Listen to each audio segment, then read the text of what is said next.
We're back with Act Natural with John and Courtney, and today our topic is how to quit. How to quit. How to get out of there.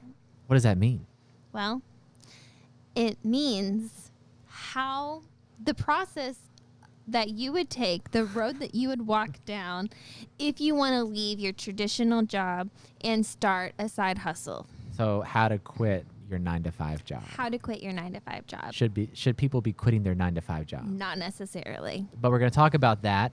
We're going to talk about the steps that we took to quitting our 9-to-5 jobs. Yeah, you never had a 9-to-5 job. No, I did too. I worked at Dunkin' Donuts. You forget about that From 9 to 5? From 9. Well, it was earlier, but that's the concept. Yeah, that is the concept. How to quit that job that you're trying to get out of. When's the appropriate amount of time to spend in that job to be prepared to do your side hustle? How long should you balance your job and your side hustle? What do you mean balance? Can't you just walk away and say, I'm done? Peace out. I'm an entrepreneur. Got that in my little tag on Instagram. I quit everything to go do my own thing, sell my job for $1 million a year later. Love it.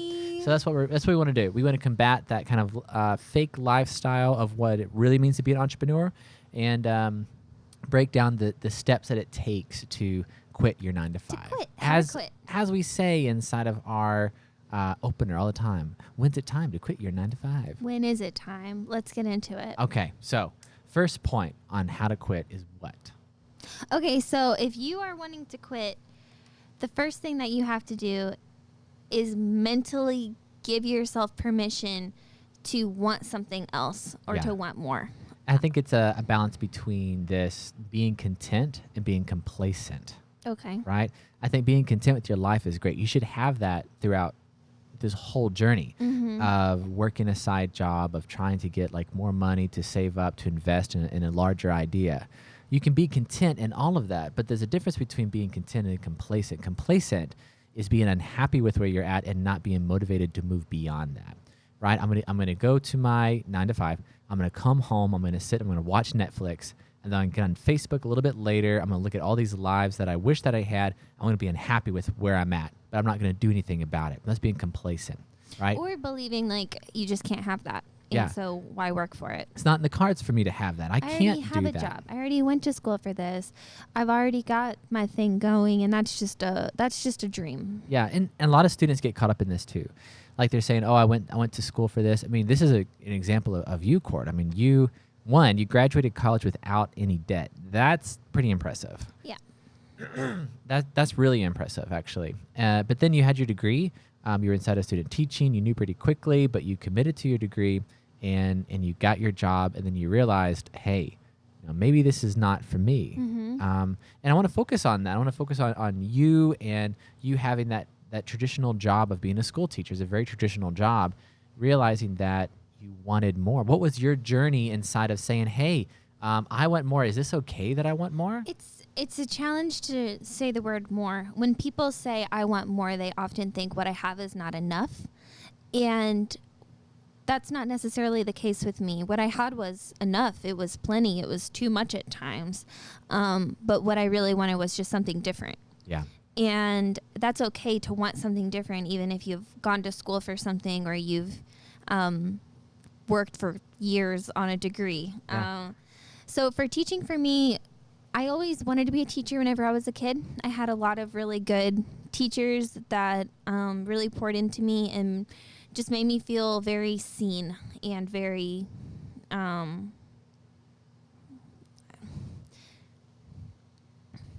I had a lot of teachers that made me feel very seen and special, and like, they want to teach me and they want to help me further my future.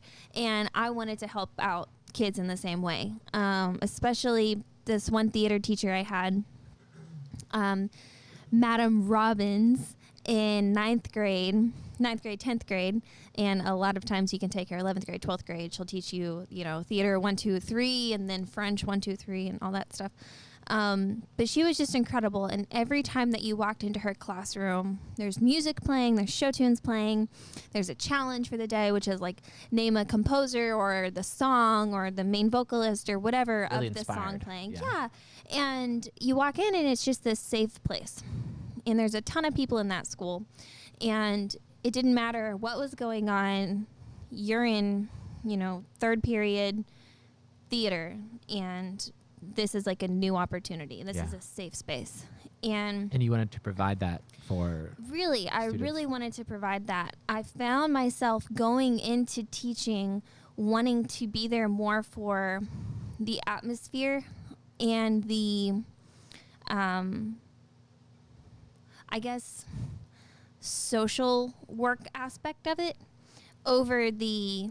So you went into teaching wanting to provide more of a service of social work? Yeah, really? I did. I wanted to, it's that idealist kind of thing where it's like everyone can be safe and everyone can have a good... And everybody wants to be safe. And everybody respects that. And everybody asks for help. And everyone wants to have that Miss Frizzle teacher, from Magic School Bus. And so I thought, I could be that. And it wasn't very much the organization and the data of the test taking and the IEPs and all the paperwork that comes with it. I just had this romantic idea of what the classroom was going to be and how, mine was going to be different. Well, you get into it, and the thing is that there are these rules and regulations that you have to follow as a teacher. Yeah. And that's okay.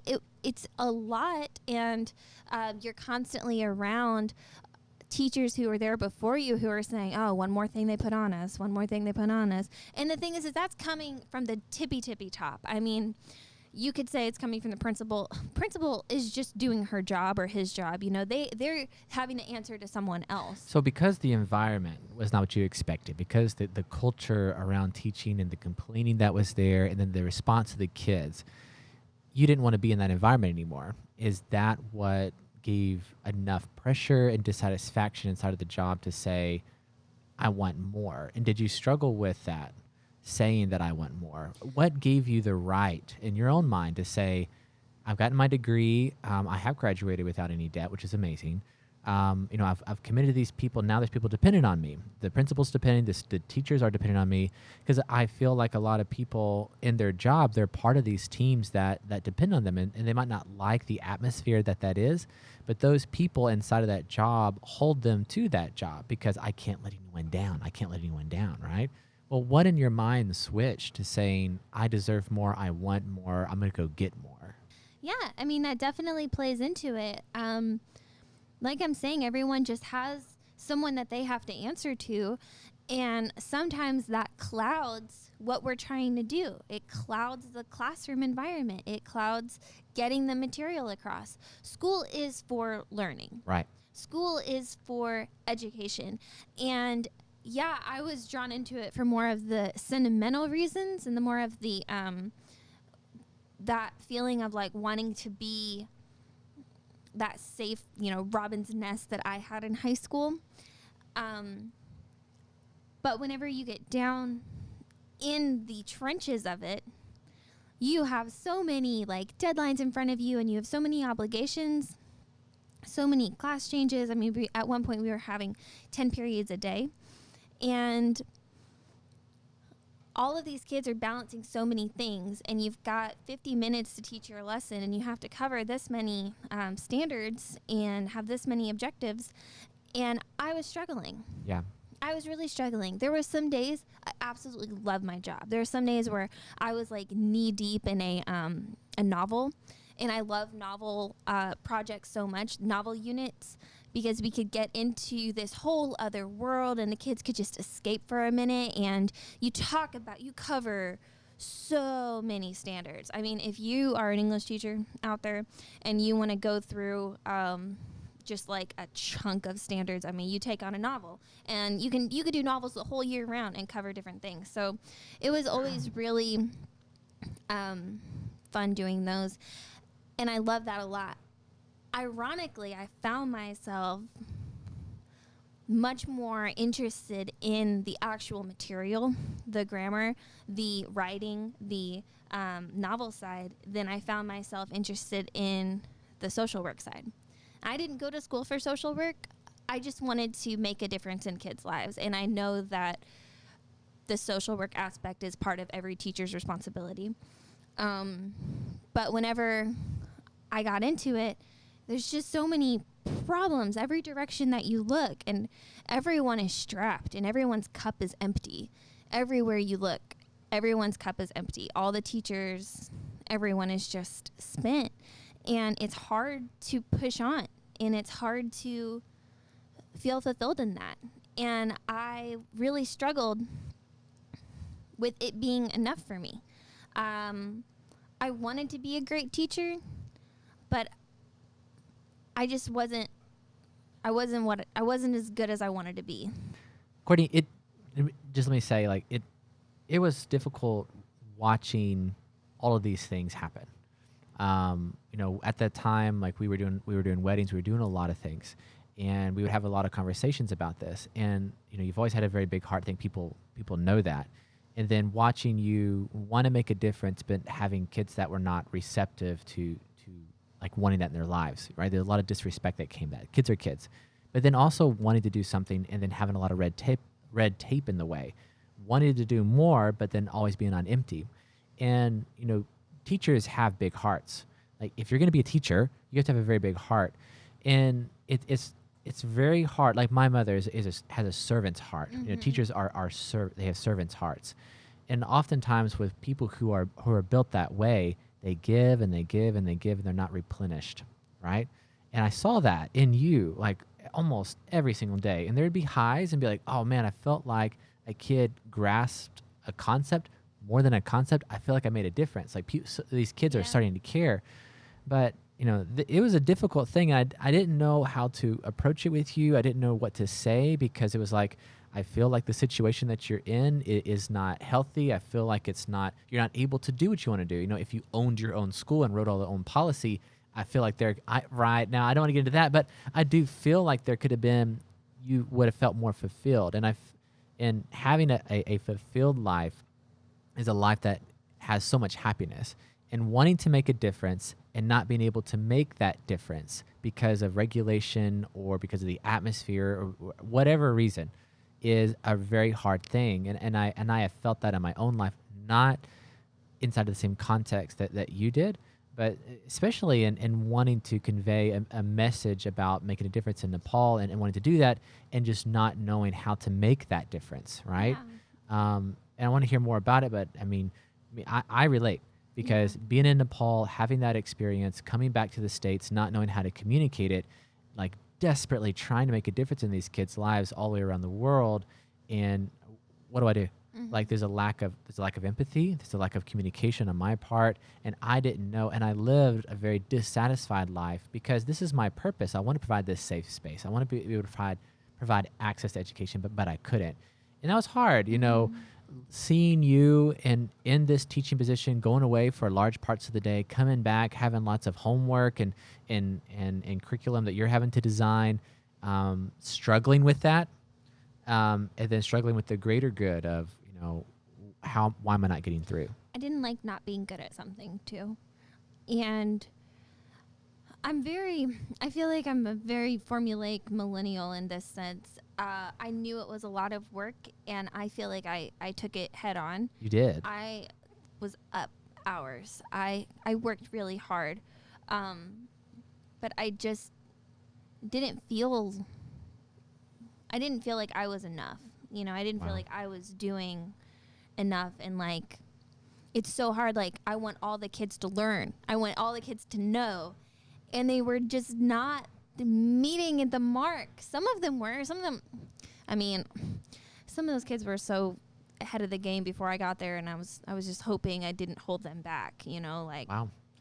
But that's just a struggle. I only taught for 3 years, but you spend some time in a classroom student teaching, and you're going to get a very realistic idea of what the classroom looks like, without taking on the administrative responsibilities that you always have on your shoulders. And so, first year I felt like this is what I want to do. This is hard, but like this is cool. And then I was switched schools. And then switching me to a middle school atmosphere was such a challenge because my whole heart was I want to be with those high school kids, and middle school was just. Was it the kids that drove everything, because I think about high school and then I think about college, and there's a different focus on education. There's a maturity level obviously that's there, and there's a value that a lot of high schoolers still don't have, but there's a lot of them that do have. Like they love study, they love that. This is a way of them finding themselves. A lot of students will have an identity inside of how well they do. You're that. I mean, you were a student that took great pride inside of, the grades that you got on papers and did that. And I know that a lot of high schoolers are like that. Well, I'll tell you something very true. The aha moment is the same in every age. Whenever you finally get something, that is the same response and the same excitement and the same like human to human, I learned something and I feel empowered by that. Yeah. That is the same feeling, and I take the same pride in that for any age level. And that goes the same with downstairs teaching milk or, teaching espresso or something, or, do this with the register, and then they do it and then it works and they're like, it's that same feeling of I got it. But it was just, I felt like because we had our, hands in so many pails? What is it? We had our fingers in so many pies. Fingers in so many pies, our feet in so many doors. I don't know what the metaphor is. We had a lot of balls that we were juggling, and it was time, I wasn't being my best self in any area. And I think that it was time to go, or time to make a plan. Was that the reason why it was time to go? Like, were you dissatisfied with your job and started working on something else to counteract that? Or was it because you were too busy and you couldn't give yourself fully? That's a big question to your job. And and I don't know this, like, honestly, let me rephrase it. Were you just too busy to give yourself wholly to the job? Or were you dissatisfied with your job and you started working on something else? What do you think? Okay, so can I say a little of both? You should, yeah. I was tired and spent. And I know that it takes hard work, okay? That's the thing. I know you're going to work hard in any field that you're in. It's not like I'm going to trade this out for something easier. That's not the situation. Exactly. It was just, I was at a place where I was so broken down. And this is not because of the people that I worked with or anything. They are amazing. And I really feel like that school system is a really great system to work in. It's Obion County Schools. Okay. I feel like they're incredible. And they've made some staff changes, and I hope that everything is, for the better. It was an incredible 3 years. Yeah. But if I'm going to be really transparent. You should be. Okay. I felt like, I'm 23, 24, 25 years old. And I know that I've got to pay my dues. I know that I've got to continue to, be in the trenches and put my head down and just go to work. But it was difficult whenever on the weekends we're shooting weddings and people are paying us money for us to shoot their wedding and for us to be a part of their big day. And when we started getting the coffee going, people are paying me money to make them a coffee. Yeah. And paying us like a hotel room so we can come and we can talk to them about letters in motion. And then on Monday through Friday, disrespect. I am being talked back to by 12-year-olds who think that I am just a stupid young teacher who can't do anything. And who objectify you as well. I mean, there were some of them who were... Yeah. Sorry, go ahead. No, I mean, it's not my story to tell. But I just, from the other side, I mean, I'm hearing all these stories of dealing with students, and I'm thinking, just, let's not do that no more. Okay. I'm not going to get into everything. Kids are kids. Okay? I don't... Kids are boys are not boys. Kids are kids, but whatever. That's like a discipline from a yeah. No, kids are not just kids. Like, kids deserve to be raised right and disciplined and be treated with respect.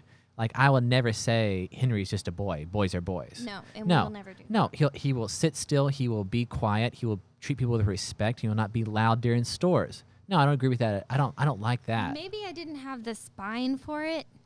But I didn't appreciate kids starting rumors that they saw me online performing acts. Yeah. No, I mean, there should have been suspension in that. There should have been. And there was. Good. There was. But still, that the kids are going to then see me and they're going to say, oh, is that true? Or, oh, that's not true. But, like, now I'm thinking about that. And now they see me in the hall and now they're thinking about that rumor. And now I'm being viewed in that light. And another student who was incredibly difficult, and I talked with him, I talked with his parents, the principal's on my side, very supportive on that end, but the mom wanted to have a call with me, and this was shortly after the shooting in Kentucky, and she said she really wishes that me and her son could get along, and she doesn't understand why he's having such a hard time with me, and she really hopes that something like that doesn't happen to me. Yeah. When I heard that, I was done. That's not okay with me for the mom of a student that everyone was kind of concerned about. That's not okay with me because I'm just trying to do my job. And I'm just trying to hold a standard of, no, I'm sorry, you don't know this amount of information. You're not ready to move on yet, Yeah. And it wasn't even like I was failing him. He was failing himself because he wasn't doing work, but that's another story. And just the fact that the mother wanted to call me because she wanted to tell me that instead of what can I do on my end, like I'm going to take away this and I'm going to help him and I'm going to get him a tutor and I'm going to watch him do his homework. It's about responsibility. And I know that we're kind of all over the place with this and we do have an outline to stick to, but I think it is really important to hear this, because we're talking about people not taking responsibility, people not taking personal responsibility for the people who are under them. And when I heard that story, and I know we're leaving out a lot, and we should leave out a lot of details in that story, I was just so done. I was so done, sort of cheering you on and trying to get you to stick. It was like, no, I'm going to push the coffee shop. I'm going to push the businesses in a way where you can financially step away and then be in an environment where it's full of love and it's full of people who support you, full of people who give you thanks. And it's very hard with the businesses and it's very hard with the coffee shop, obviously. But we are surrounded by an enormous amount of people and community and staff that is a very uplifting environment and people feel that. And I'm just, and I'm not trying to encourage other teaching is the hardest job in the world. I promise it is. It is the most underpaid job in the world. It I've is. always had an issue with education systems inside of this area. And I've always thought, why? It's a Tennessee thing. It's a national, there's like a cap and then there's like Sure. Tennessee and, Why do the schools look like penitentiaries? Why are schools not beautiful and built for the most beautiful thing in the world, which is education and learning? Why are teachers not appreciated like they should be? Why are there shows on Netflix and all over media that says those who can't teach? Why culturally do we devalue the people who are raising this whole? And you know what it leads to is it leads to, why is there not personal responsibility for parents to treat teachers with respect and to say, go babysit my kid. Oh, by the way, if there's a school shooting, I warned you. What the crap? What the crap is that? And so, yeah, I have no problem saying, yeah, I'm gonna create an opportunity that if Courtney wants to move out of this situation, that she can, and that's what happened, And I know that might, we're talking about how to quit, and we do want to give. That was my quitting story. That was her quitting story, And there's so many wonderful takeaways, so many great students that I had. I learned so much about myself. I learned so much about our future and the kids that we've got in our world today. And some of them are incredible and so creative and so driven. Yeah. And I don't want it to talk about just the few bad apples. I was just in a place where I couldn't mentally handle those apples anymore. And I couldn't mentally be in that space anymore, feeling like I was feeling. And talk more about what the journey that we took to get out of that. It wasn't quit. Now let's do something else. Well, let's talk about that. Let's relate it back to in general and whole. And I appreciate you being open about like your story. I know it's a big deal to talk about your quitting story. In general, I think it for people who might not have as much of a traumatized experience, you could call it that. I was in a good system still. Okay, this is our point here. Give yourself permission to want more. And I still do this. I constantly try to justify or say, just because I wasn't in this school system and I didn't have to go through that, and my books had covers and bindings, and I had the support of administration, and it wasn't as bad as that situation, so I shouldn't be complaining, or I shouldn't want more. I should realize what I have. It's my life, It's my future. It's what I want to do, 40 hours a week or more. How do I want to spend my time? And it's not disrespecting the people around you or the job you have now, and it's not belittling everything that it took to get you to that position. Your degree does not mean less because you're not using it, right? Your job doesn't mean less because you want something else. It's just saying that, you're young, right? If you're 30, even if you're 40, and, Lord willing, you live to 80 to 90, there's a huge amount of life. Why would I stick doing one thing when I know I'm unhappy? Why would I commit to doing one thing because of all the past that it's built up to accomplish that? Yeah. Go try something else. And acknowledging that you want more, giving yourself permission to feeling okay with wanting more. Or something different. Yeah, or something different. Just changing it. I like that story of the guy that was on Hangover. He was What? Ken Jen. Okay, so he was a doctor. He's like trained. He was a real doctor. Yes. And then he just threw everything out the window and said, I'm going to be an actor. I'm going to do comedy. I'm going to do comedy. I'm going to do comedy, and I'm going to be in The Hangover. What was his name again? Leslie Chow in The Hangover. So crazy. And then now he has this stand-up routine. We watched him on Netflix. He has a special on Netflix. And boom, there he is, man. He was a doctor, and now he's a comedian. He wanted something else. And he was bold enough to say, I want something more with my life. I want something different with my life. By all standards, he had a complete life. He was done. He had a wife. He had his whole life. He said, no, I want to switch it up. And he gave himself permission for that. And then boom, look where it led him. I think it's really brave. Some people might think it's really stupid, but I think it's really brave to say, yeah, I did all of this 10 years or whatever it is of school, but I want something else. So I'm not going to stay in the box. I'm going to do something else. It's about contentment versus complacency. Mm-hmm. He had this great life. You had a life that you had that was beautiful. Like you were making a difference inside of that. But it was saying, I want more. I deserve more. I want something different. And in that desire, right, was creating this unhappiness. And there was a potential to being complacent, right? It could have led to being complacent and being dissatisfied with your life. But you said, no, I'm going to move beyond that. I'm going to try something different. I'm going to be happy with where I'm at. I'm going to be happy on this journey to creating something more for myself. And there's a quote. Okay. And I love this quote so much. Go ahead, say, who says this quote? Okay, this is Naval Ravikant. I like this guy so much.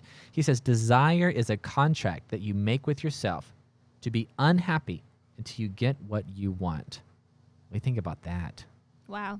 Desire is... So you want to be careful with desire, contract. Because it's talking about, you should live a fulfilled and happy life. So that desire, and a lot of times, so my time in Nepal, spending time into the mountains up there, and I want to be careful about this, but a lot of in the Buddhist religion is about eliminating desire, eliminating oneself. So saying that nothing else exists. In myself, my person does not exist. I have no desire. To say that I want something is robbing myself of the true essence of living and being. Now, I don't subscribe fully to that. I really don't. I desire to be at a different stage in life than I am now. But that desire does not overtake me to the point where I am unhappy in my day-to-day. It has in the past, and I've expressed to you many times, and on this podcast and earlier episodes, where I have struggled so much with putting in a lot of work during the day, and at the end of it, feeling unhappy. Why is that? Because I had a desire to be more that day.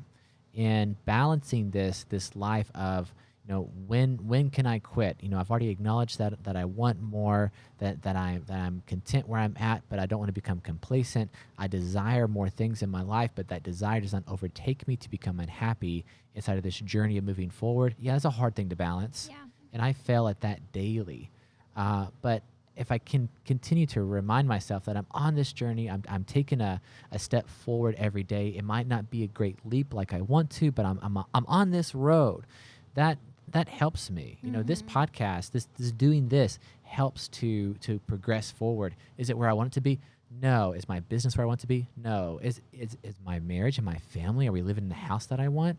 No, but that desire does not overtake to create an unhappiness. So I don't like making those contracts to be unhappy with it.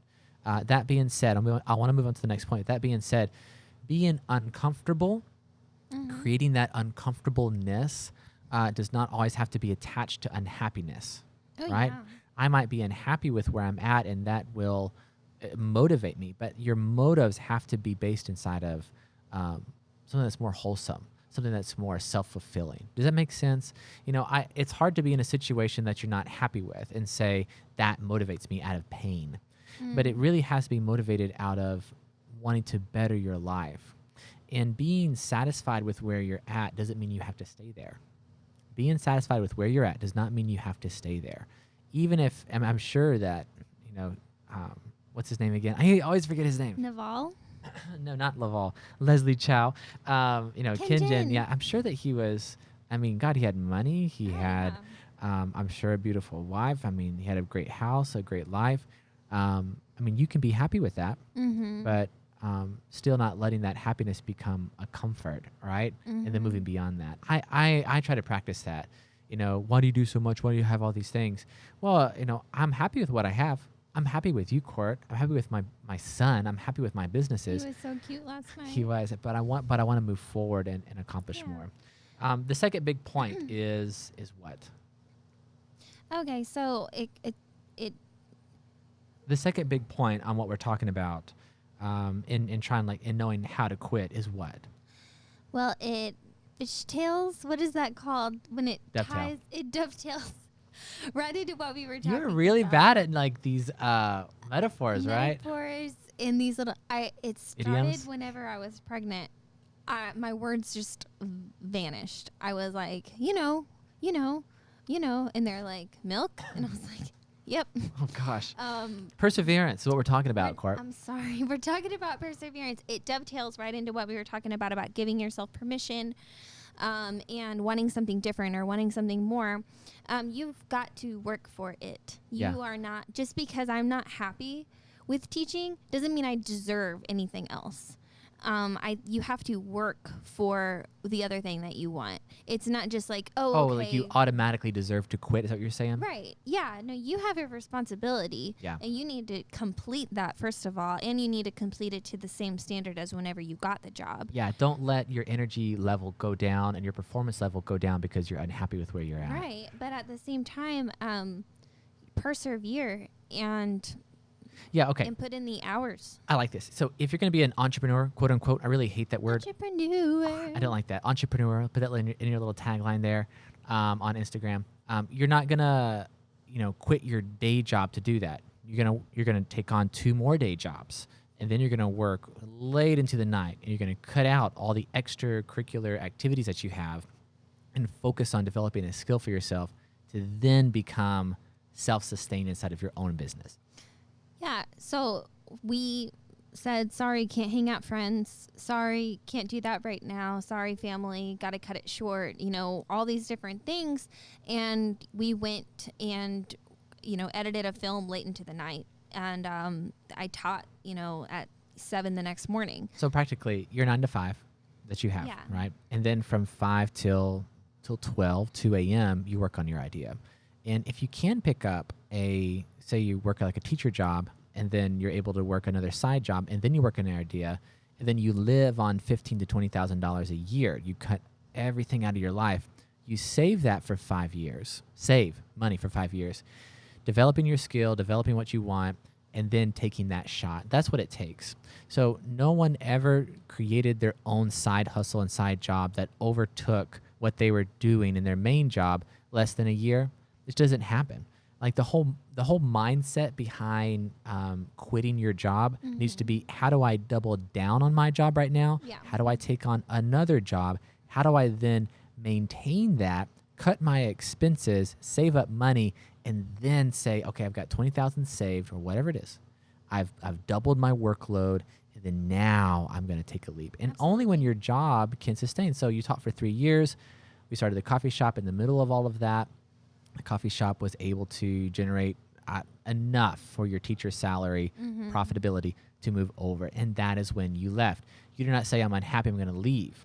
No, in the middle of that, I mean, I would teach my full day, and then I would come home, I would change my clothes, and then I would work, 4 to close or whatever. Or I didn't work every single day. I think I worked at different times. It varied 3 to 4 days a week. And then we would have our weddings on the weekend. And sometimes after I would help close up the shop. Yeah, we were working a lot in the shop at that time. Yeah, we didn't know how to train people. I would help work in the shop. And then sometimes you said, Court, I really need you on this film. Or I need you to write a commercial for this. Or where's the script I need for that? And it was like mentally incredibly difficult. But I got stronger. Yeah, stronger. And you can't say I can't do this. Yeah, see, that's the point. See, if you cannot manage multiple jobs and work on your idea, if you can't do that, if you can't make it through that, you have no business calling yourself an entrepreneur. You have no business going to business for yourself. Because if you can't manage that, you certainly can't manage the stress and the pressure of everything being on your shoulders at the same time. Because guess what? You got a stable job? Well, then you're going to have a check at the end of the day. Right. You're going to have to check that. If we don't work, we don't eat. If we don't work, nothing happens. Right. If we don't work, if we don't say we've got to finish this or we've got to put in these hours, we're not going to meet payroll. No. Which means that our staff can't have a paycheck. And we're talking about, just to give you some sort of scale, we're talking about hundreds of thousands of dollars that we pay out a year in staff. Like, that's crazy. That was crazy to me to do those taxes. I was like, what the crap is going on here? I could not believe payroll. I was like, what is going on right now? It was because you feel like it's like, how are we barely surviving each month with this payroll being taken out? And then you look at that chunk at the end of the year and it's like, wow, there was more money? Like, you know? Yeah. I mean, it's crazy. The accounting's awesome, like, to look at it like that. But it's encouraging to say, look at my team, look at this, and look at how much that we're growing together. But it's like, we have a responsibility to those guys. Do. We have a responsibility to our staff, people depending on that. We're providing jobs for people. And that pressure, I freaking love that. But we learned that pressure because we took on multiple jobs and was working on our idea. If we were to just quit, we would have drowned. And most people do. Most people die in the first year. Most people die in the first 5. And the reason is because they started on a false premise. Mm-hmm. There's a lot of accounting problems that go on, a lot of that kind of stuff. But really, people are not preparing themselves to quit. Mm-hmm. They want a way out. Your way out to quitting is doubling down, not just quitting. Mm-hmm. The other thing is people just expect this idealist-looking Pinterest image of starting your own business. So you go on there and there are hundreds of articles about like how to be a girl boss and 5 things you need as an entrepreneurial boss babe and all this stuff. I hate that crap. And everything is well lit and professionally photographed and there are all these simple steps. Such bull crap. And it's like, okay, but where's your office? So people think I'm going to be my own boss and I'm going to have this beautiful white office with this open window and I've got green plants. Love that. And I'm going to just sit there and I'm going to money's just going to come. Blog. Yeah, I'm just going to get all that money. All right, so you don't have an office because you can't afford rent for an office. So what you're actually going to do is you're going to get out your laptop and you're going to bust your butt working on articles in your bed or on the kitchen table. Right. With 2 followers. And you've got, dishes in the sink because you made the priority. You're like, after dinner, I've got to get this done. Otherwise, you're just going to get, working on the housework and you're not going to put aside that time. Yeah. And so it's just, people need to see and people need to know the veil needs to be lifted. If you're going to do this side hustle, it's not this glamorous thing of walking into this designated space. No, you don't have it. Designated space. I love designated space. Okay, Yeah. I'm not one of those, let me do this on my phone. I'm like, where's the desktop computer so that I can mentally like focus and type this thing Set out. the stage. I need the stage. It helps me. I don't know if it's the theater or whatever, but I need like the space designated for this. Yeah. And that's just not going to happen for a lot of people. And you've got to find a way. And it's ugly, but it works. Yeah. You know, like it doesn't have to be perfect. It just has to be done. And working in that kind of a system until time passes and you say, okay, I have X many dollars. Now I can. You got to live on less. You got to be humble. Yeah. Entrepreneurism, being an entrepreneur, being a business owner, you have to be humble. Humble in the lifestyle, humble in what you spend. You're gonna eat at the house and not go out to eat. Why? Because that extra $10 that I just saved, I can put towards my idea. If I have 2 cars, I'm gonna sell 1 car. We did that. Yeah. We had 2 cars, we sold 1. Why? Because I'm gonna lower that debt payment. I'm gonna free up that. It might be a little bit harder to get around. We've managed quite well just getting around. We walk a lot. And then selling your car, saying, hey, I don't need that extra debt. Looking at all of your expenses and saying, hey, I can probably cut, $10,000 a year that I have in order to put towards my idea. You got to play the long game. If you're going to be an entrepreneur, if you're going to be a business, if you're going to like really, quit. If you're going to quit, you got to prepare for that and live on less so you can do more. Live on less, you can do more. Simple as that. All right. So last point is knowing when to jump. Okay. So here we go. We've set the stage, right? We've done all of this.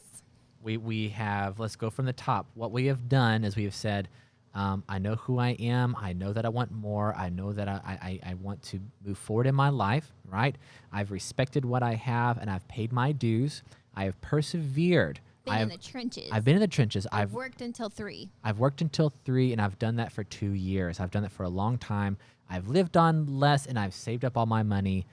Now, when do we jump? Congratulations. Yeah, you're ready. You're allowed to do this. You're allowed to do this.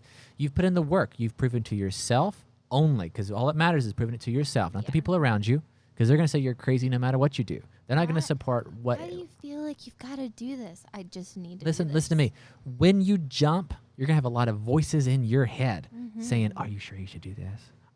I don't know, So many whispers when I said I'm leaving for a coffee shop. Yeah, mom and dad are going to come in and they're going to say, oh, I don't know about this. Why don't you stick with that job? That has benefits. What about your health insurance? Like, you'll figure out health insurance. Can you afford to do this? I don't think you should do this.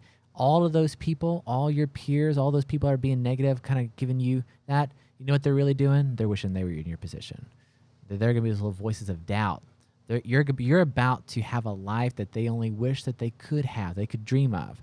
It doesn't matter who it is. They're all going to experience a little bit of jealousy inside of what you're about to do and what you're about to undertake. But guess what?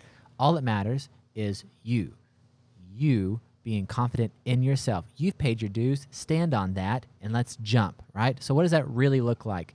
Okay, so you got your income figured out, right? You've saved up some money, and you're willing to take a hit for 6 months, right? Because you're about to go to 0 for 6 months. Taking that leap of faith is believing in yourself and saying, I need a designated space. I'm ready to launch my online business. I'm ready to do this. And it now requires 100% of my time. You've been given what?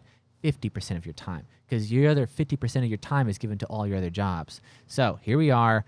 We're saying I'm going to live on less. And I'm going to give 100% to my idea. That's awesome. It's exciting. It's super exciting. You did it. And it's super stressful, but it's super exciting.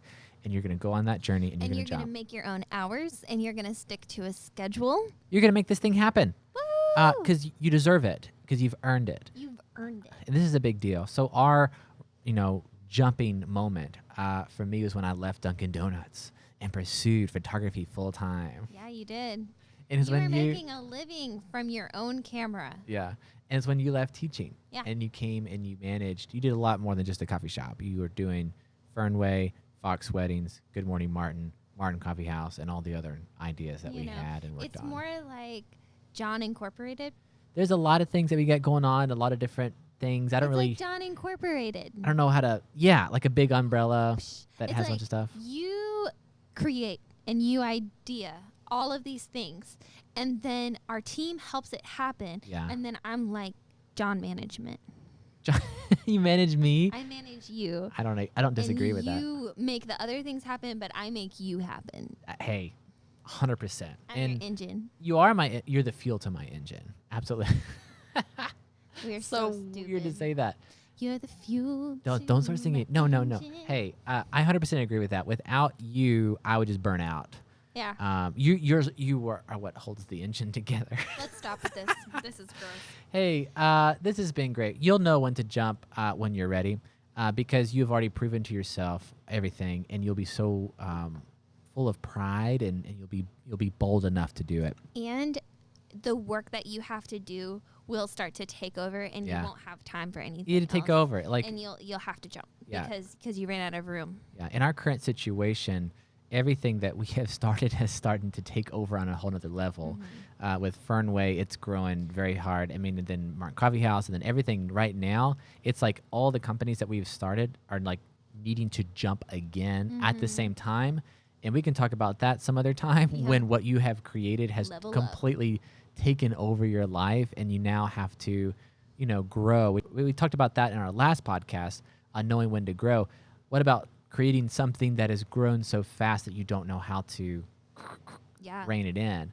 So you're just constantly jumping. That'd come later, and that's exciting. That's awesome to know when something grows that much. But it's been a great time talking about how to quit. I enjoyed hearing your story more in depth. It's just so neat to kind of hear things for the first time on air. Like I've heard a lot of, I know you, Courtney. Yeah, but now it's like, let's bring it in and kind of like a polished package almost. It's a little different. So I've enjoyed hearing that. This has been the Ag Natural Podcast with John and Courtney. And we'll see you in the next one. Bye.